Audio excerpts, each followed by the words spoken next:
by the World Press in 2018. Like the Egyptians, the Romans were concerned with smelling good. They wore perfumes to cover body odor. They even had specific female slaves who created the perfumes for them. Like the Greeks, a dark unibrow was seen as fashionable. In contrast, men did not use a lot of cosmetic products. Now that we've analyzed the history of cosmetics, the history of beauty, we can now analyze how it affects other cultures. In many countries, such as India, China, and the Middle East, beauty standards have been an inseparable part of their culture. Pramod Kumar, a doctor and researcher, recently published a study on India for the Scientific Journal of Cosmetic Surgery and Aesthetic Dermatology in 2015. He stated that India has 3 fundamental values, which are beauty, truth, and goodness. Men are held to a certain standard. They must have a solid, muscular body, a broad chest and forehead, with a face that shines like the sun. Now, women's beauty is also very important. Their beauty is often associated with sexual attraction. It is discussed less, yet more emphasis is put on feminine beauty. They must have features like a deer. They must have big blue eyes, lips like rose petals, a body like a beautiful golden stick, which means slim and shining, and they must also have fair skin. Clothing style was also an important part of their culture. Their clothing style was greatly based off of Greek and Roman togas. They often wear very bright colors. The women's style of clothing is called the gagricoli.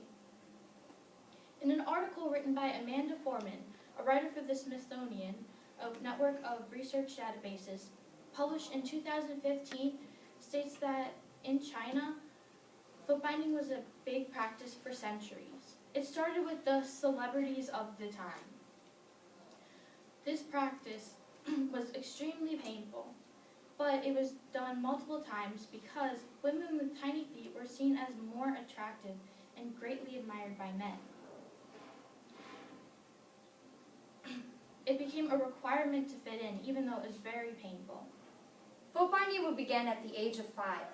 This process was done by breaking all of the toes except for the big toe. Feet were then put into an arch shape, bending the toes to the heel, forming a triangle. The girls would then have to walk on their feet almost instantly after this process had occurred to increase the arch. Feet were then wrapped to keep the shape. Although this was incredibly painful, no laws were enacted until the 1950s. A report written by R.H. Listiani and others from the Department of Social Science and Law, published through the Journal of Physics back in 2017, that in the Middle East, society's view of beauty is largely influenced by the Islamic religion. In the Islam religion, men are given all the power. A study revealed that women believe that if they appear beautiful in public, they will make their husbands proud. They also believe that if they are considered beautiful, they will make their husbands remain faithful. The women must also dress modestly. They were not allowed to show an excessive amount of their face or body, and they must wear the traditional hijab. Today there's a lot of emphasis put on Muslim women to have a perfect face. Listiani also stated that middle-class women will have frequent treatments done at a beauty clinic. They will have peeling done. They will also be given a white injection. Botox and other fillers are commonly used. They will have laser treatments done to remove the spots. They will even pull a thread on their face to appear thinner. Muslim middle-class women also believe it's very important to appear slim. When dieting, they will often skip dinner, replace white rice with brown rice, and even take slimming drugs. To exercise, they will do a lot of yoga. Makeup is also an important part of their culture. Their faces cannot appear pale, and their lips must be red, so they use a lot of lipstick. They also use eyeliner because their eyes may not be slack. Lastly, we will discuss how social media and body modification affect our perception of beauty today. Today, a number of factors affect how we view beautiful people. One of them is body modification. Written and published by the American Society of Plastic Surgeons, the largest organization in the world of specialty plastic surgeons, found in 2018 that the growth of body modification in 2018 has increased 168% since the 2000s. In the simplest terms, body modification is deliberately altering one's physical appearance. In some countries, such as India, body modification, such as piercings, tattoos, and scars, are an important part of their culture. Many women of the Hindu religion in India will have nose rings or nose piercings on the left nostril, which can represent reproductive organs, easier childbirth, and the nose ring can even be a sign of marriage.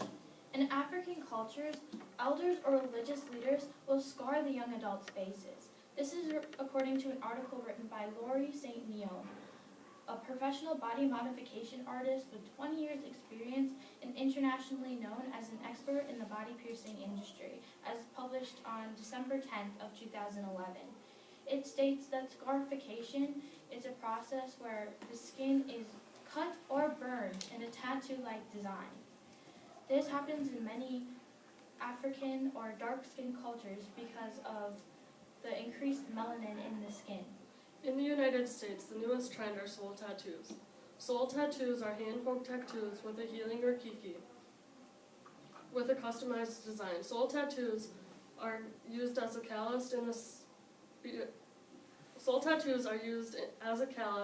in alignment for the spirit. These tattoos release energy, center the mind, and balance the energy body.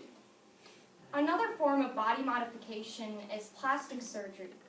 Cosmetic surgical procedures in the United States have increased exponentially in the last year. Almost 18 million people underwent cosmetic procedures in 2018 alone, and of that, the most common procedures were breast augmentations, liposuctions, tummy tucks, rhinoplasties, and eyelid surgeries. Other factors have increased the amount of plastic surgery